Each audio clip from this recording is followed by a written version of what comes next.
বন্ধুরা দেখুন, এবছরে মনে হয় যে ড্রাগন ফল আপনাদের আমি দেখাচ্ছি সবার আগে।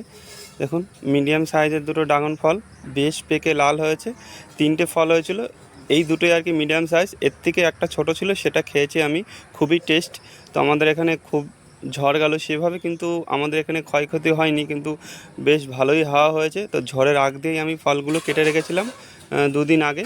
দেখুন, এই যে ওখান থেকে একটা কেটেছিলাম, ওই যে দেখা যাচ্ছে। আর দেখুন, প্রচুর পরিমাণে ফুল এসছে। আমি এই এই 2 দিন ধরেই মানে বৃষ্টি, আমি সেভাবে পলিনেশন করতে পারিনি। জানি না এই ফুলগুলো, যেগুলো ফুল পলিনেশন করতে পারিনি, সেগুলো কী পরিমাণ ফলের সাইজ আসবে বলতে পারছি না। এই যে একটা পাইপ মতন রয়েছে, এই 5টা করে যেটা দেশি মরক্কন। আমরা অনেক সময়, অনেক আগে আমি যখন ড্রাগন লাগাই, এই যে উপরে গাছটা দেখতে পাচ্ছ, যখন আমি গাছটা লাগাই তখন সেই সময় আমরা নাম এত ভ্যারাইটিও জানতাম না।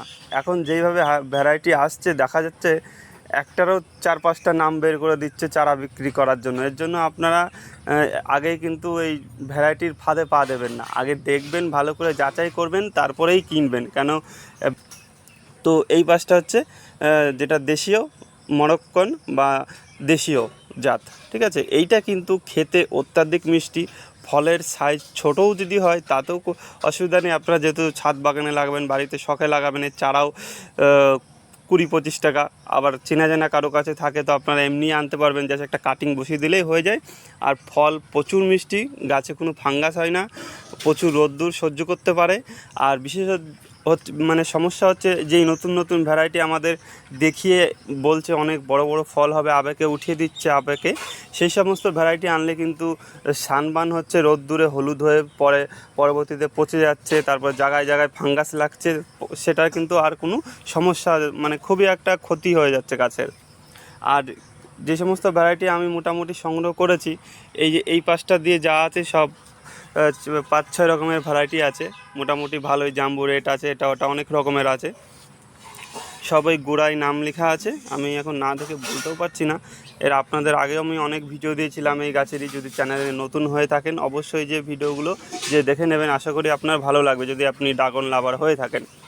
আমার আরও লেবু গাছের বিষয় নিয়েও অনেক ভিডিও আছে, আপনারা দেখতে পারেন। তো আমাদের এখানে যেভাবে আমাদের ডিস্ট্রিক্টটা নদিয়া, সেইভাবে কিন্তু আমাদের এখানে ক্ষয়ক্ষতি হয়নি, গাছের কোনো একটা সেরকম অসুবিধা হয়নি। কিন্তু দেখুন, আমার গাছ মোটামুটি সবই ঠিক আছে, বড় গাছেরও কোনো সমস্যা হয়নি।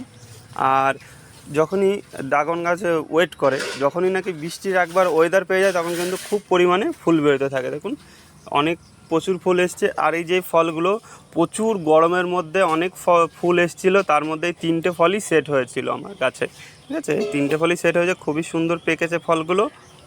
আর যখনই নাকি ফলগুলো কালার আসবে হালকা লাল, তখনই কিন্তু আপনারা কোনো কাপড় দিয়ে ঢেকে দেবেন, মানে কোনো নেট দিয়ে ঢেকে দেবেন, নাহলে কী হবে, পাখিতে ফুটো করে ফলগুলো খেয়ে যাবে।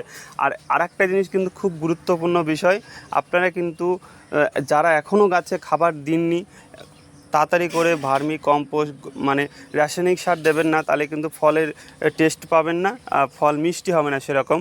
ভার্মি কম্পোস্ট, গোবরের সার, তারপর মিক্সড যেই শিংকুচি, হাড়গোড়, এই ধরনের খোল, এই ধরনের খাবার দিয়ে দেবেন, নাহলে কিন্তু আপনার গাছে ফল চট করে আসতে যাবে না, আসলে কিন্তু ফলের সাইজ ছোটোই থাকবে। আর এই যেই নতুন নতুন গ্রোথগুলো আসবে, এইগুলোকে কিন্তু ভেঙে দিতে হবে, এগুলোকে এখন রাখলে হবে না। এখন কিন্তু গাছে যেহেতু খাবার দেওয়া আছে, সেই পরিমাণে ফুলও আসবে, তার পাশাপাশি নতুন গ্রোথ অনেক আসবে, নতুন নতুন ব্রাঞ্চ অনেক পরিমাণে বেরোবে। সেইগুলোকে কিন্তু রাখলে হবে না, সেগুলোকে 2 দিন অন্তর অন্তর কিন্তু ভেঙে পরিষ্কার করে দিতে হবে, তাহলে কিন্তু ভালো ফল সেট হবে।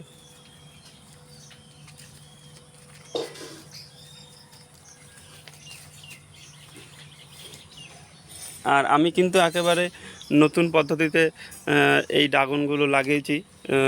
এটা খুব একটা গুরুত্বপূর্ণ বিষয়, যে যাদের বাড়িতে, ধরুন সবার বাড়িতে আমাদের গার্ড করা থাকে পাঁচিল দিয়ে, বা যে যাই বলেন না কেন, ব্যারিকেড যেটা কংক্রিটের, তো সেখানে কিন্তু সেটা কিন্তু একটা খালি অবস্থায় পড়ে থাকে।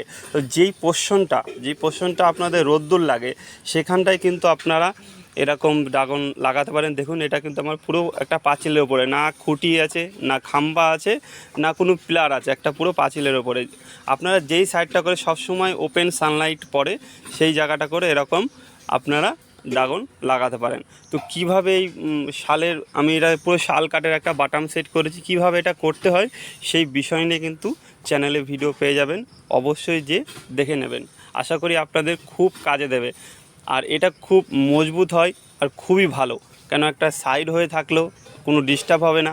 আর মধ্যেখানে বা অন্য জায়গায় লাগালে কী হয়, ড্রাগনের যেহেতু কাটা একটা সমস্যাজনক, অন্য গাছ যেরকম আমি এক জায়গার থেকে আরেক জায়গায় করতে পারছি টপ ধরে, সেই ক্ষেত্রে কিন্তু ড্রাগন গাছে হবে না। যেটা যেখানেই লাগানো হোক না কেন সেটা ভালোভাবে ডিসিশন নিয়ে কিন্তু লাগাতে হবে, কেন এটা একটা কাটাজনক গাছ। আর এটা কিন্তু বারবার একে গার্ড দেওয়া যাবে না, সাপোর্ট দেওয়া যাবে না, একবারেই পাকাপোক্ত কাজ করতে হবে। যাই হোক, ভালো থাকবেন, আপনার দিনটি শুভ হোক। আবারও নতুন কোনো ভিডিওর সঙ্গে দেখা হবে।